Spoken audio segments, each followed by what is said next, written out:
ప్రియమైన విద్యార్థులారా, అందరూ బాగున్నారా? శుభం.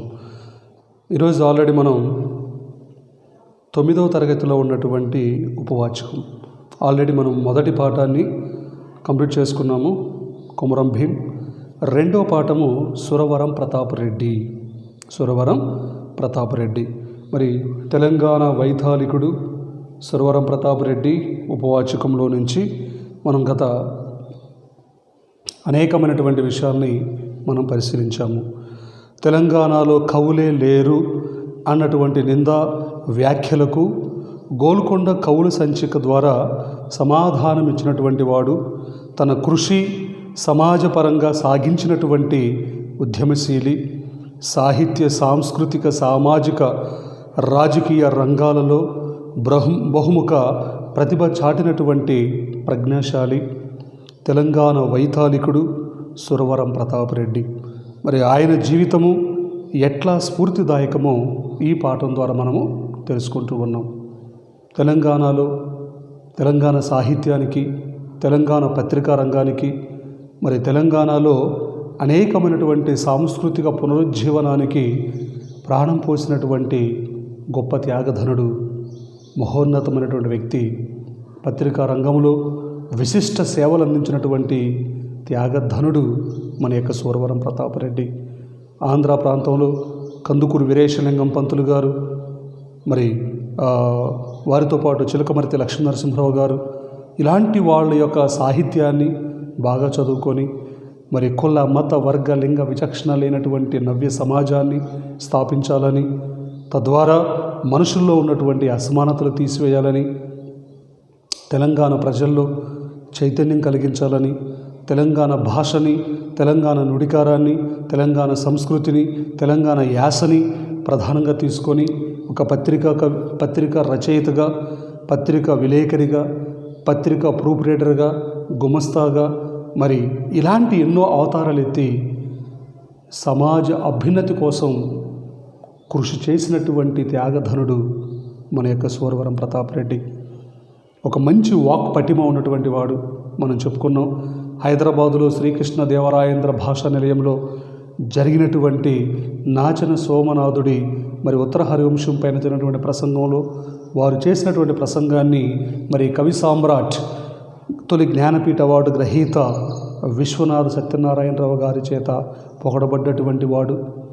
మరి చిన్నప్పుడు మామూలుగా ఉన్నటువంటి వ్యక్తి తన యొక్క ధారణాశక్తితోటి చిన్న వయసులోనే, 9th క్లాస్ ఉన్నటువంటి వయసులోనే ఒక గొప్ప రైటర్ కావాలి, 9thలోనే గొప్ప రైటర్ కావాలి అన్నటువంటి ఆలోచన ఉన్నటువంటి వ్యక్తి మన యొక్క సురవరం ప్రతాప్ రెడ్డి.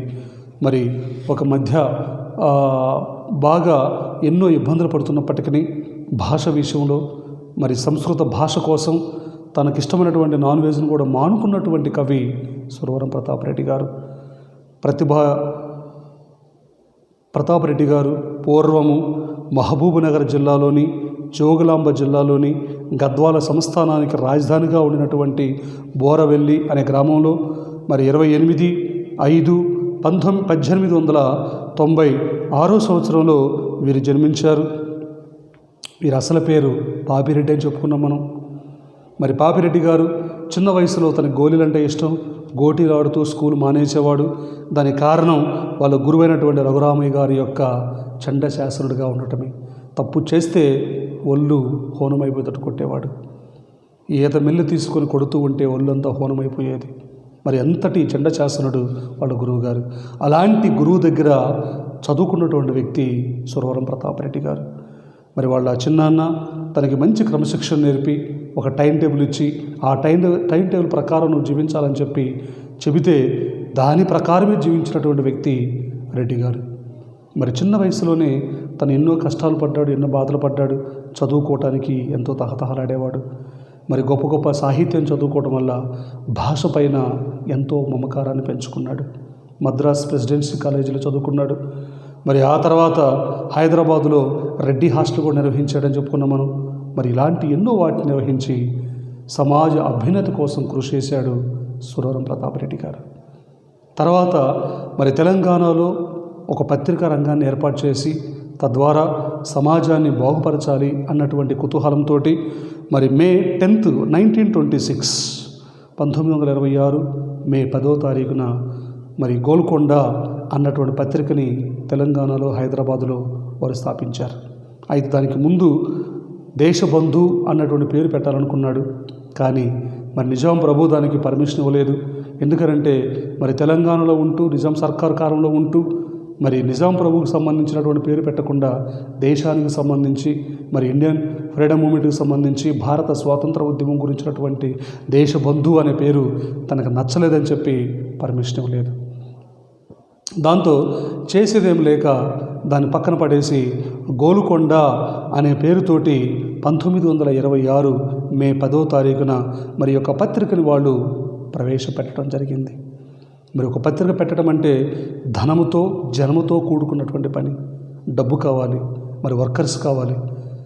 మరి వాళ్ళందరినీ పెట్టుకోవడానికి తన దగ్గర స్తోమత లేదు. అయినప్పటికీ తనే ఒక ప్రూఫ్ రీడర్గా మరి నిజాం ప్రభుత్వం యొక్క అనుమతి తీర్చుకున్నటువంటి ఆయన మరి అనేకమైనటువంటి ఒక రచయితగా, సంపాదకుడిగా, ప్రూఫ్ రీడర్గా, గుమస్తాగా ఇలాగ అనేక అవతారాలు ఎత్తి ఒక అద్భుతమైనటువంటి పత్రికని నడిపించాడు.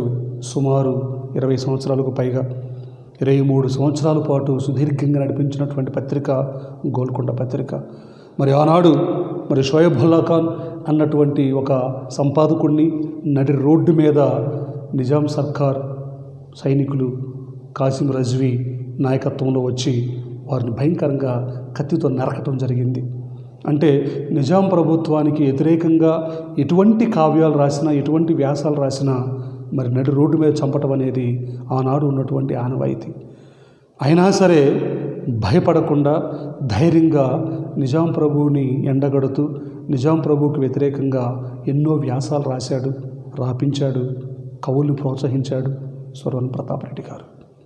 సో ఆ తర్వాత కాకతీయ అన్నటువంటి మరో పత్రిక కూడా మరి కొంతకాలం నడిపించాడు. అందుకని మరి ఎంతోమందికి ప్రాతకాల స్మరణీయుడిగా మారిపోయాడు మన యొక్క సురవరం ప్రతాప్ రెడ్డి గారు. మరి ఆయన గోల్కొండ కవుల సంచిక అన్నటువంటి దాన్ని కొత్తగా ప్రవేశపెట్టడం జరిగింది. ఆంధ్ర పాలకులు పాలించే కాలంలో తెలంగాణలో కవులే లేరు, తెలంగాణ సాహిత్యము భ్రష్టుపట్టిన సాహిత్యము అని చెప్పి ఎంతోమంది మరి విమర్శించడం జరిగింది. అయితే సురవరం ప్రతాప్ రెడ్డి గారు దాన్ని ఛాలెంజ్గా తీసుకొని మరి చెత్త విషయాలారా, చెత్త ప్రజలారా, తెలంగాణలో కూడా సూపర్ ఎక్సలెంట్ సాహిత్యం ఉంది, అద్భుతమైనటువంటి సాహిత్యం ఉంది అని చెప్పి 183 మంది ప్రాచీన సాహిత్యానికి సంబంధించిన కవులు ఉన్నారని, అలాగనే 354 మంది ఆధునిక సాహిత్యానికి సంబంధించిన కవులు ఉన్నారని ఒక విమర్శనాత్మకమైనటువంటి పరిశోధన చేసి మరి ఎంతో రీసెర్చ్ చేసి ఇంతమంది కవులు ఇంతమంది సాహిత్యం రాశారని చెప్పి నిరూపించాడు. మరి దీన్ని గోల్కొండ కవుల సంచికని 1935 సంవత్సరంలో మరి ప్రచురించడం జరిగింది. సో మరి ఇంతవరకు మనం గత వీడియోలో చూసాం విద్యార్థులారా.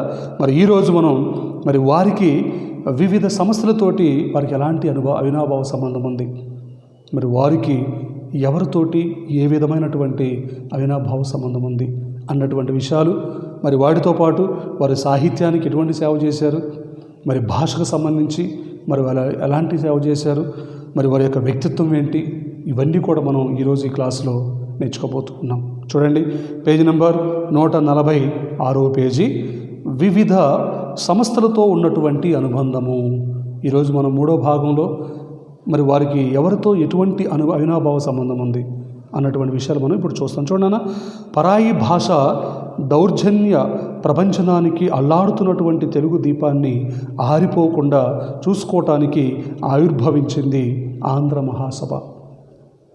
1930 సంవత్సరంలో మరి మెదక్ జిల్లా జోగిపేటలో నిజాం రాష్ట్ర ఆంధ్ర మహాసభ తొలి సమావేశం జరిగింది. ఇది ఒక చారిత్రకమైనటువంటి సన్నివేశం. దీనికి ప్రతాప్ రెడ్డి గారు అధ్యక్షత వహించారు. మరి పరాయి భాషా దౌర్జన్య ప్రపంచనానికి అల్లాడిపోతున్నటువంటి తెలుగు దీపాన్ని ఆరిపోకుండా చూసుకోవటానికి ఆవిర్భవించిందే ఆంధ్ర మహాసభ. ఎందుకనంటే మరి అనేక భాషలు తెలుగు భాష మీద ప్రభావం చూపిస్తూ ఉన్నాయి. ఇంగ్లీష్ కావచ్చు, హిందీ కావచ్చు, ఉర్దూ కావచ్చు, సంస్కృతం కావచ్చు. మరి ఇవే కాకుండా అనేక భాషలు మన భాష పైన అజమాయిషీ చేస్తూ ఉన్నారు. మరి ఇలా ఆరిపోతున్నటువంటి తెలుగు భాషని మరి 2 చేతులతో పెట్టి దాన్ని భద్రంగా కాపాడాల్సినటువంటి బాధ్యత తన మీద ఉందని చెప్పి భావించుకొని మరి ఆనాడు 3/3/1930 నాడు ఆంధ్ర మహాసభ అన్నటువంటి దాన్ని మరి మెదక్ జిల్లాలోని మరి యొక్క మెదక్ జిల్లాలోని జోగిపేట మనకు ఉంది కదా ఇప్పుడన్నా, ఈ జోగిపేటలో మరి తొలి సమావేశాన్ని ఏర్పాటు చేశారు. ఈ తొలి సమావేశానికి సురవరం ప్రతాప్ రెడ్డి గారు అధ్యక్షత వహించడం జరిగింది. మరి అదే కాకుండా విజ్ఞానవర్ధిని పరిషత్తు ఇది 1941లో ఏర్పాటు చేయడం జరిగింది. ఆ తర్వాత ఆంధ్ర సారస్వత పరిషత్తు 1943.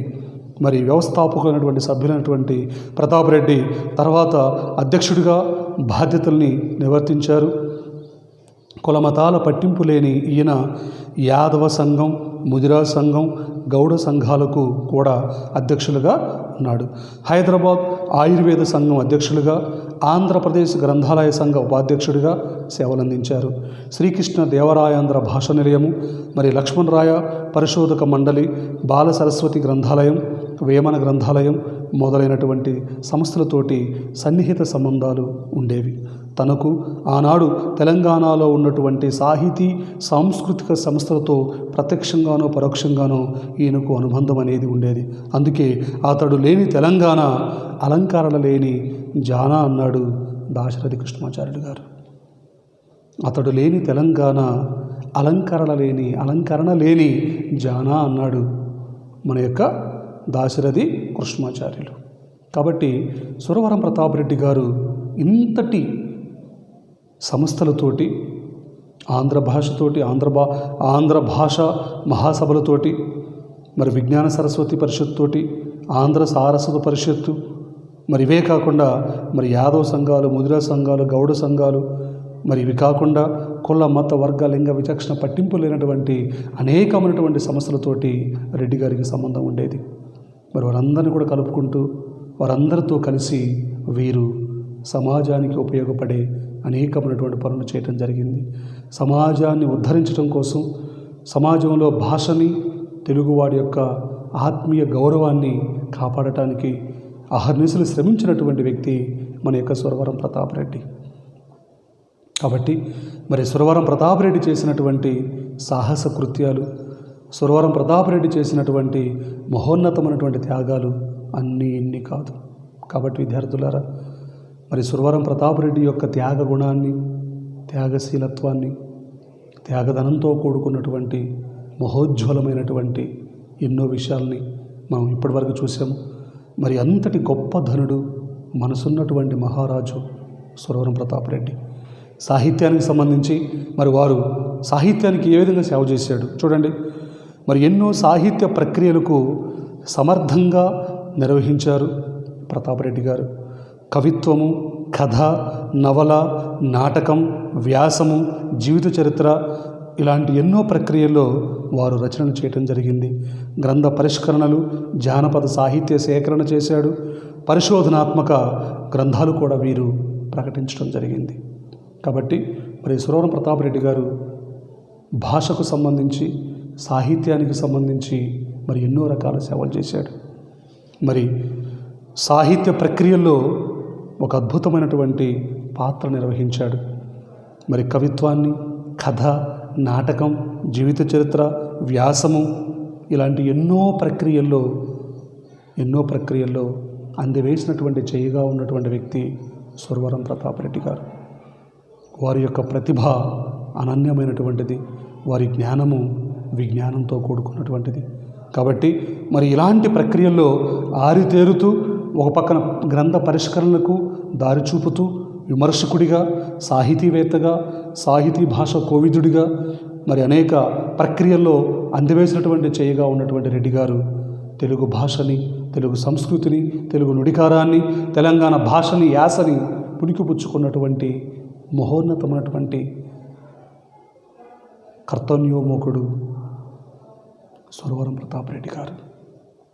కాబట్టి పరిశోధకులుగా ప్రతాపరెడ్డికి ఎనలేనటువంటి కీర్తి తెచ్చినటువంటి కావ్యము ఆంధ్రుల సాంఘిక చరిత్ర. మరి వారి యొక్క కలం నుంచి జాలువారినటువంటి అద్భుతమైనటువంటి వారి యొక్క మంచి కీర్తిని తీసుకొచ్చి పెట్టిన కావ్యం ఏంటంటే ఆంధ్రుల సాంఘిక చరిత్ర.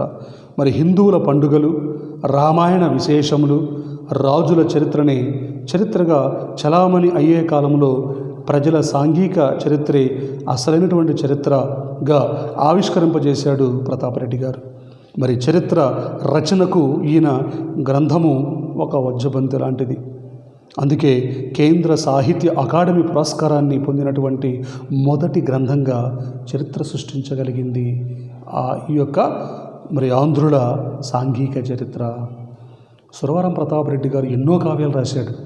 అటు కవిత్వము, నాటకము, కథ, కథానిక, వ్యాసము, నాటకము, జీవిత చరిత్ర, మరి ఇలాంటి ఎన్నో పరిశోధకుడిగా పరిశోధనాత్మక వ్యాసాలు, పరిశోధనాత్మక గ్రంథాలు, మరి ఇలాంటి ఎన్నో రాసినటువంటి కవి సురవరం ప్రతాపరెడ్డి గారు. అయితే ఇవన్నీ ఒక ఎత్తు అయితే తను కొత్తగా రాసి కేంద్ర సాహిత్య అకాడమీ అవార్డు అందుకున్నటువంటి తెలంగాణ మొట్టమొదటి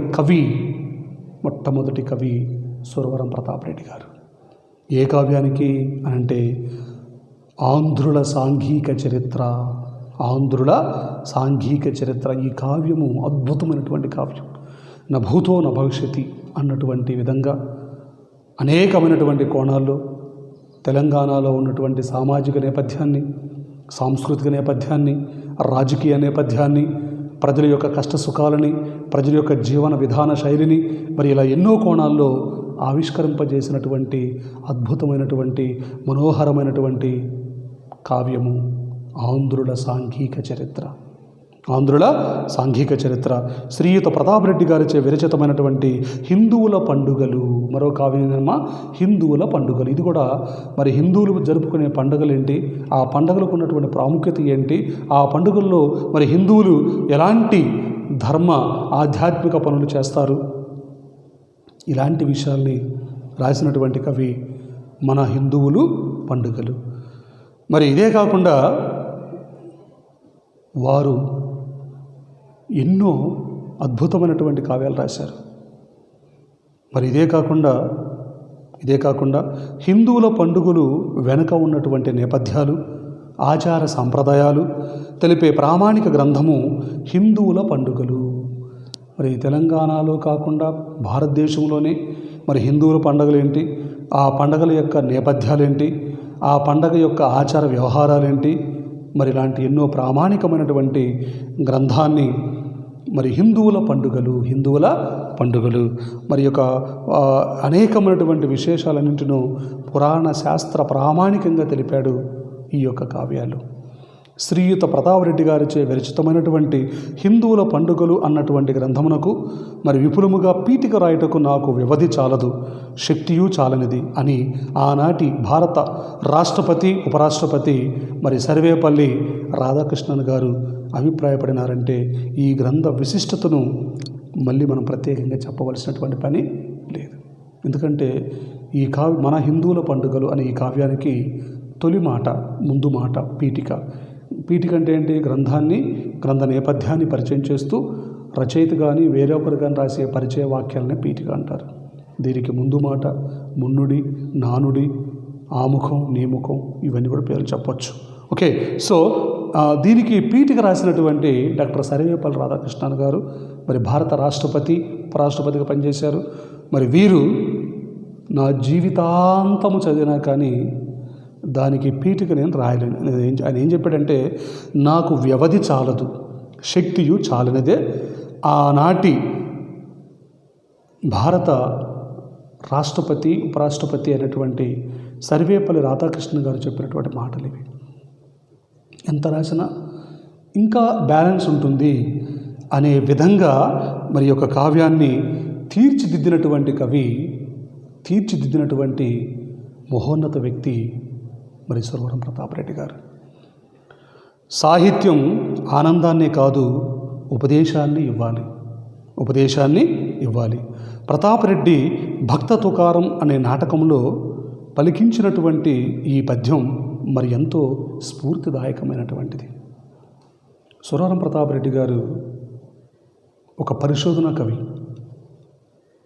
ఆయన రాసినటువంటి ఆంధ్రుల సాంఘిక చరిత్ర అన్నటువంటి కావ్యం, మరి ఇదే కాకుండా వారికి ఎన్నో సంస్థలతోటి అవినాభావ సంబంధం ఉండేది, చాలా దగ్గర సంబంధం ఉండేది. ముఖ్యంగా ఆయన విజ్ఞానవర్ధిని పరిషత్, మరి దాంతోపాటు ఆంధ్ర సారస్వత పరిషత్, ఇలాంటి వాటితో సంబంధాలు ఉన్నాయి రెడ్డి గారికి. ఇదే కాకుండా మరి వారు రాసినటువంటి భక్త తుకారం ఈ నాటకంలో కూడా వీరు పలికించిన ఒక పద్యం మనం చూసినట్లయితే ఏం చెప్పాడంటే చూడండి. అనిశము మాతృదేశహితమాత్మను గొరెడివాడు భక్తుడవు ధనువున్ ధనంబును మదంబును అర్పణ చేయునట్టి ఈ మనుజుడే త్యాగి బ్రాహ్మణుల మాలలా ఒక్క విధంబు చూచు నా జనుడే మనిషి దుర్మధం శత్రుగుజూచునంతడే శూరుడవు.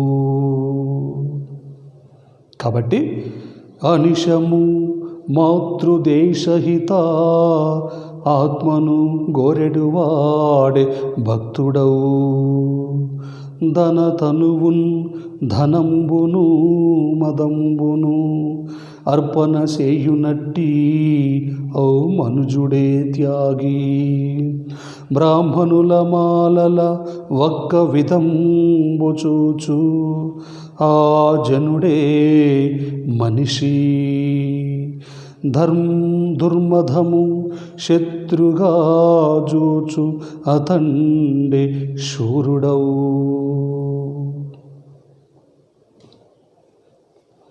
సురవరం ప్రతాపరెడ్డి గారు చెప్పినటువంటి విషయాలు మనం చూస్తే, మరి ఈ పద్యంలో భక్త తుకారం అన్నటువంటి ఒక నాటకంలో మరి వీరు పలికించిన ఈ పద్యం ఒక అద్భుతమైనటువంటి రసగులిక లాంటిది, ఒక ఆణిముత్యం లాంటిది. సమాజంలో ఉన్నటువంటి అనిశ్చిత స్థితిని, సమాజంలో ఉన్నటువంటి ఆనాడు దుర్భరమైనటువంటి పరిస్థితుల్ని కళ్ళకు కట్టినట్లుగా వర్ణించాడు. ఎక్కడ చూసినా మూఢాచారాలు, ఎక్కడ చూసినా మూఢనమ్మకాలు, బాల్య వివాహాలు, సతీ సహగమనం, వాటితో పాటు చెత్తబట్టిన రాజకీయ వ్యవస్థ, దుర్భరమైనటువంటి సామాజిక వ్యవస్థ, మరి వాటితో పాటు కులాలు మతాలు అన్నటువంటి పిచ్చి. మరి ముఖ్యంగా ఆనాడు హరిజనులని, గిరిజనులని, దళితులు అని ఊరికి దూరంగా నెట్టివేయబడుతూ అస్పృశ్యత జాడ్యంతో కొట్టుమిట్టాడుతూ ఊరికి దూరంగా వెలివేయబడ్డటువంటి జాతి దళిత జాతి.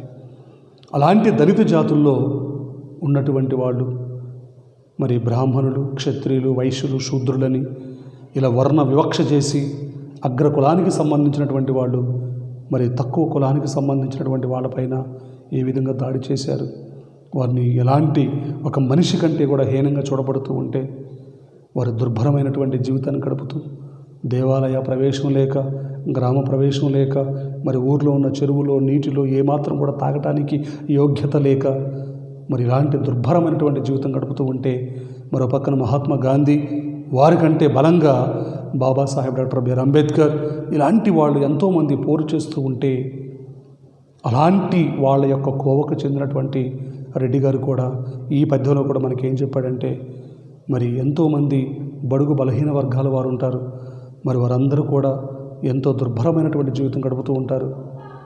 అలాంటి వాళ్ళకి సహాయం చేయాలి, అలాంటి వాళ్ళకి మేలు చేయాలి, అలాంటి వాళ్ళ యొక్క గొప్పతనాన్ని మనం పెంపొందింప చేసుకోవాలి. కాబట్టి మరి అనిశము మాతృదేశహితమాత్మను గోరెడువాడే భక్తుడవు ధనతనువున్ ధనంబును ముదంబును అర్పణ చేయునట్టి ఆ మనుజుడే త్యాగి బ్రాహ్మణుల మాలల ఒక్క విధంబు చూచు ఆ జనుడే మనిషి, దుర్మధము శత్రుగుజాజూచు అతండే శూరుడవు.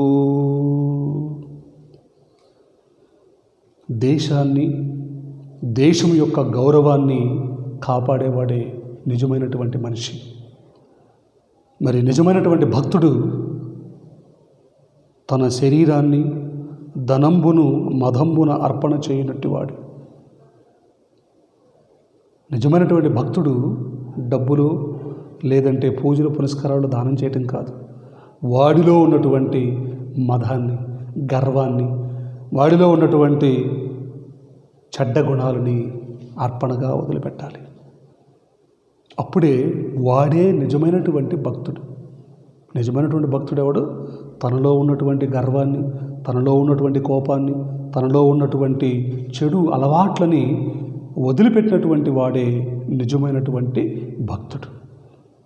కానీ మనం దొంగ భక్తులు పనులు చేసేవాళ్ళు ఉంటారు కదా, పైకి భక్తి లోపల రక్తి, బయటికి మాత్రము వేషధారణ, లోపల మాత్రము కుళ్ళు, కుతంత్రాలు, మోసం, కపటం, అన్యాయం, అక్రమాలు, అధర్మాలు, మరి ఇలాంటి ఎన్నో చెడ్డ గుణాలు. కాబట్టి అలాంటి వాడు దుర్మార్గమైనటువంటి కృత్యములు చేసేవాడు, దుర్మార్గమైనటువంటి కృత్యాలు చేసేవాడు. కాబట్టి అలాంటి భక్తుడు దేవుని యొక్క సాన్నిధ్యానికి వెళ్ళలేడు. కాబట్టి అనిశము మాతృదేశహిత ఆత్మను గోరెడువాడు. అనిశము ఎల్లప్పుడూ, ప్రతిరోజు కూడా, ఏమాత్రం కూడా విరామం లేకుండా దేశానికి సేవ చేసేవాడే దేశభక్తి ఉన్నటువంటి తత్పరుడు. కాబట్టి ఈ లోకంలో దేశం కోసము, దేశం యొక్క అభ్యున్నతి కోసం మనం అంతా కృషి చేయాలి. కానీ ఈ రోజుల్లో ఏం చేస్తున్నారు చాలామంది? ఈ దేశంలో అనవసరంగా పుట్టాను, ఈ దేశం నాకు ఏమిచ్చింది అని ప్రశ్నించుకుంటూ ఉంటారు. ఈ దేశం మనకు ఎంతో ఇచ్చింది, నీకు జన్మనిచ్చింది, ఇంకేం కావాలి? ఈ దేశం మీద నువ్వు పుట్టినందుకు నువ్వు గర్వపడాలి. ఎంతోమంది త్యాగధనులు రక్త తర్పణతో తడిసినటువంటి పవిత్ర భూమి. కాబట్టి మాతృదేశ సేవకై నువ్వు అంకురార్పణ చేసుకోవాలి. కాబట్టి అనిశము, ప్రతిరోజు, ప్రతినిత్యము మాతృదేశహిత ఆత్మను గోరెడువాడు. కాబట్టి అనిశము ఎల్లప్పుడూ, ప్రతిరోజు నీవు దేశానికి సేవ చేసే ఒక మంచి భక్త తత్పరతతో కూడుకున్నటువంటి భవిష్యత్తుని నువ్వు ప్రసాదించుకోవాలి. అంతేకాదు, మరి భక్తుడు అన్నటువంటి వాడు తనువును, ధనంబును, మదంబును అర్పణ చేయాలి. నీ దగ్గర ఉన్నటువంటి ధనాన్ని పేదవాళ్ళకు పంచాలి. ఈ లోకంలో ఎంతోమంది పేదవాళ్ళు, బేదవాళ్ళు తినడానికి తిండి లేక, ఉండటానికి ఇల్లు లేక, కట్టుకోవడానికి బట్టలు లేక దుర్భరమైనటువంటి జీవితాన్ని గడిపే వాళ్ళు ఉంటారు. కాబట్టి అలాంటి వాళ్ళకి నువ్వు దాన ధర్మాలు చేయాలి. అలాంటి వాళ్ళకు నువ్వు దాన ధర్మాలు చేయాలి. అదేవిధంగా నీలో ఉన్నటువంటి మదము, మదము అంటే బలుపు, బలుపు అంటే గర్వము, పొగరు, అసూయ, అహంకారం, అపాయం చేసే మనస్తత్వం, ఇవన్నీ కూడా మనము వదిలిపెట్టాలి. దేవుడి కాడికి వెళ్ళినప్పుడు పవిత్రంగా ఉండాలి. లోపల ఇవన్నీ పెట్టుకొని దేవుడి కాడికి పోయిన ఉండిలో ₹1,00,000 వేసినంత మాత్రాన దేవుడి బ్లెస్సింగ్స్ అనేది నీకు రాదు. ఏం వదిలిపెట్టాలి? డబ్బులు వేసే ముందు నువ్వు లోపల ఉన్నటువంటి నీ యొక్క కుళ్ళు, కుతంత్రాల్ని వదిలిపెట్టాలి. అప్పుడే నువ్వు చేసినటువంటి త్యాగము, నువ్వు చేసినటువంటి అర్పణ భగవంతుడు స్వీకరిస్తాడు. లోపలేమో కుళ్ళు పెట్టుకొని, లోపలేమో మరి దొంగ కార్యక్రమాలు పెట్టుకొని, బయటికి మాత్రము ఇలా ఉంటే ఏమాత్రం కూడా మనము దేవుడు నీకు హెల్ప్ చేయడు. మూడవది, అంతేకాదు ఆ మనుజుడే త్యాగి. అలాంటి వాడే ఈ లోకంలో త్యాగి. ఎలాంటి వాడు? ధనము పేదవాళ్ళకు పంచేవాడు, తనలో ఉన్నటువంటి గర్వాన్ని, తనలో ఉన్నటువంటి చెడ్డదనాన్ని విడిచిపెట్టేవాడే ఈ లోకంలో మంచి త్యాగి. త్యాగం చేయాలి. త్యాగధనము కలిగి ఉండాలి, దానశీలము కలిగి ఉండాలి, దానగుణము కలిగి ఉండాలి. ధర్మార్జున పాఠం చెప్పుకున్నాం కదా, త్యాగం చేసిన వాళ్ళ గురించి, దానం చేసిన వాళ్ళ గురించి. కాబట్టి విద్యార్థులారా, మనము కూడా త్యాగగుణము కలిగి ఉండాలి, త్యాగగుణము కలిగి ఉండాలి. అంతేకాదు, బ్రాహ్మణుల మాలల ఒక్క విధంబుగా చూచువాడు. బ్రాహ్మణుల్ని మాల వాళ్ళని, మాల అన్నటువంటి క్యాస్ట్ అంటే దాని పక్కన పెడితే మనం దళితులు అంటాం. మనం దళితులు అంటే అణిచివేయబడినటువంటి జాతి, ఖండించబడినటువంటి జాతి. అలాంటి వారిని అగ్రకులానికి సంబంధించినటువంటి వీళ్ళని, బ్రాహ్మణుల్ని, వాళ్ళిద్దరిని కూడా రెండు కళ్ళతో సమానంగా చూడగలిగినప్పుడే అలాంటి వాడే మనిషి, నిజమైనటువంటి మనిషి. వీళ్ళని ఒక రకంగా, వాళ్ళని ఇంకో రకంగా చూస్తే వాడు ఈ లోకంలో నిజమైనటువంటి మనిషి కాడు. వాడు చెడ్డ గుణం కలిగినటువంటి వాడు, దుర్మార్గమైనటువంటి గుణం కలిగినటువంటి వాడు. కాబట్టి ఇక్కడ ఏమన్నాడు? బ్రాహ్మణుల మాలల ఒక్క విధంబు చూచునా జనుడే మనిషి. ఆ విధంగా చూసినటువంటి వాడే ఈ లోకంలో నిజమైనటువంటి మనిషి. కాబట్టి విద్యార్థులారా, మనము నిజమైనటువంటి మంచి గుణాలు కలిగి ఉండాలి, సత్పరతతో కూడుకున్నటువంటి భవిష్యత్తును కలిగి ఉండాలి, మంచి హెల్పింగ్ నేచర్ ఉండాలి, సద్భావన ఆలోచన ఉండాలి. మానసికమైనటువంటి కుల, మత, వర్గ, లింగ విచక్షణ భేదాలు మనకు ఉండకూడదు. ఎన్ని కులాలున్నా, ఎన్ని మతాలున్నా మనమంతా ఇండియన్స్, మనమంతా భారతీయులమే అన్నటువంటి ఆలోచన. చూడండి ఎంత చక్కగా ఆ రోజుల్లోనే మరి మన సురవరం ప్రతాప్ రెడ్డి గారు ఈ పద్యంలో ఎంత చక్కటి చెప్పాడు. ఒక దేశం గురించి చెప్పాడు, ఒక మంచి త్యాగం గురించి చెప్పాడు, మంచి మనిషి గురించి చెప్తున్నాడు ఇక్కడ. మరి ఈ 3 పాయింట్స్ మనం తీస్తే ఎంత అద్భుతంగా చెప్పాడు. కాబట్టి నువ్వు మంచి మనిషి ఎప్పుడవుతావంటే మనిషిని మనిషిలా చూసినప్పుడు. మరి అలా చూస్తున్నావా? నీకంటే తక్కువ ఉన్న వాళ్ళని, నీకంటే తక్కువ కులం వాళ్ళని ఎలా చూస్తున్నావు? కాబట్టి మన కళ్ళలోనే దోషం ఉంది తప్ప మనం చూసే మనుషులు ఎటువంటి దోషం లేదు. కాబట్టి విద్యార్థులారా, మనము కూడా మంచి మనసున్నటువంటి మనుషులతోటి సమానమైనటువంటి దృక్పథంతో మంచి మనిషిగా బ్రతకడానికి ప్రయత్నం చేద్దాం. అలాంటి దుర్మధయ శత్రుగా జూచు నతండే శూరుడు. శత్రువుల్ని కూడా మంచిగా చూసేవాడే ఈ లోకంలో శూరుడు లాంటివాడు. చూడండి, శత్రువుని కూడా క్షమించే గుణం ఉండాలి. ఈ ఒక్క పద్యం చాలు సురవరం ప్రతాప్ రెడ్డి ఎలాంటి వాడో చెప్పడానికి. కాబట్టి మరి అలాంటి శూరుడు, వీరుడు, ధీరుడు, పరాక్రమవంతుడు ఎవడయ్యా అంటే శత్రువును కూడా క్షమించి ధర్మంగా చూసేవాడే. చూడండి, 4 పాయింట్లు చెప్పాలంటే గంట ఏం చెప్పొచ్చు మనం. కాబట్టి విద్యార్థులారా, మంచి వ్యక్తిత్వంతో, మంచి నడవడికతోటి సమాజం యొక్క అభ్యున్నతి కోసం కృషి చేసినటువంటి వ్యక్తి మన యొక్క సురవరం ప్రతాప్ రెడ్డి. కాబట్టి ప్రియమైనటువంటి విద్యార్థులారా, ఈరోజు మనం ఈ పాఠంలో ఇక్కడ దాకా చెప్పుకున్నాము. సో ఇంకొక పేజీ మనం మిగిలిపోయింది. మరి వారు భాషకి సంబంధించి మరి ఎలాంటి సేవ చేశాడు, మరి వారితో పాటు వారి యొక్క వ్యక్తిత్వం ఏంటి అన్నటువంటిది మనం నెక్స్ట్ వీడియోలో చూస్తాము. ఆ తర్వాత ఈ పాఠానికి మనం వీడ్కోలు పలుకుతాం. సో ఈరోజు మనం చెప్పినటువంటి అంశాల్లో వారికి వివిధ సంస్థలతోటి ఎలాంటి అవినాభావ సంబంధం అనేది ఉన్నది అనేది మీకు చెప్పాను. రెండోది, సాహిత్యానికి వారు చేసినటువంటి కృషి ఏంటి. ప్రధానంగా 2 విషయాలు చెప్పుకున్నాం. సాహిత్యానికి వచ్చేటప్పటికే అక్కడేమో విజ్ఞాన సరస్వతి పరిషత్ తోటి, ఆంధ్ర సారస్వత పరిషత్ తోటి, మరి వాటితో కాకుండా ఆంధ్ర మహాసభ, మరి శ్రీకృష్ణదేవరాయాంధ్ర భాష నిలయము, హైదరాబాదులో ఆయుర్వేద సంఘ అధ్యక్షుడిగా, ఆంధ్రదేశ గ్రంథాలయ సంఘ ఉపాధ్యక్షుడిగా, శ్రీకృష్ణదేవరాయాంధ్ర భాషా నిలయానికి అధ్యక్షుడిగా, మరి లక్ష్మణరాయ పరిశోధక మండలి అధ్యక్షుడిగా, బాల సరస్వతి గ్రంథాలయం, వేమన గ్రంథాలయం, ఇలాంటి ఎన్నో సంస్థలతోటి వారికి ఉన్నటువంటి ఆ అవినాభావ సంబంధాలు చూసారు. ఎన్ని వాటితో వారికి అంత సంబంధం ఉందో అంటే వారి యొక్క ఎంత టాలెంటెడ్ పర్సనో మనం అర్థం చేసుకోవచ్చు.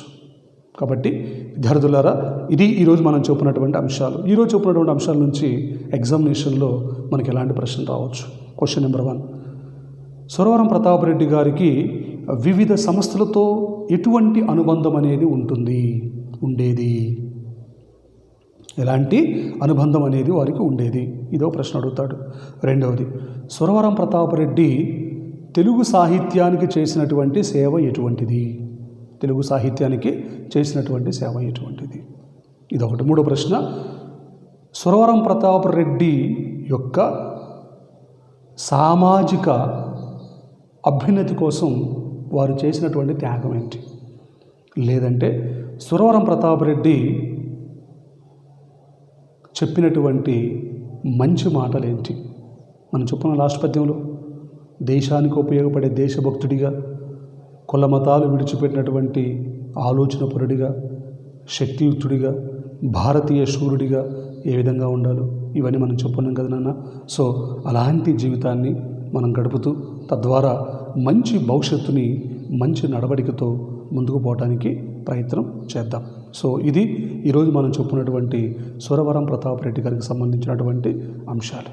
మీ యొక్క హోంవర్క్ బుక్లో ఈరోజు చెప్పిన 3 ప్రశ్నలకు జవాబులు రాయండి. నెంబర్ 1, మరి సురవరం ప్రతాపరెడ్డి గారు వివిధ సంస్థలతోటి ఆయనకి ఎటువంటి అనుబంధం ఉంది? మరి ఇవన్నీ కూడా మీరు నేర్చుకున్నారు కదా.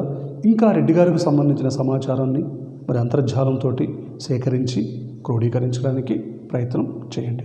సో సురవరం ప్రతాపరెడ్డి గారికి సంబంధించి ఈరోజు చెప్పిన పాఠము మీ అందరికీ అర్థమైందని నేను భావించుకుంటూ సెలవు తీసుకుంటున్నాను. మీ అందరికీ నా హృదయపూర్వక ధన్యవాదాలు.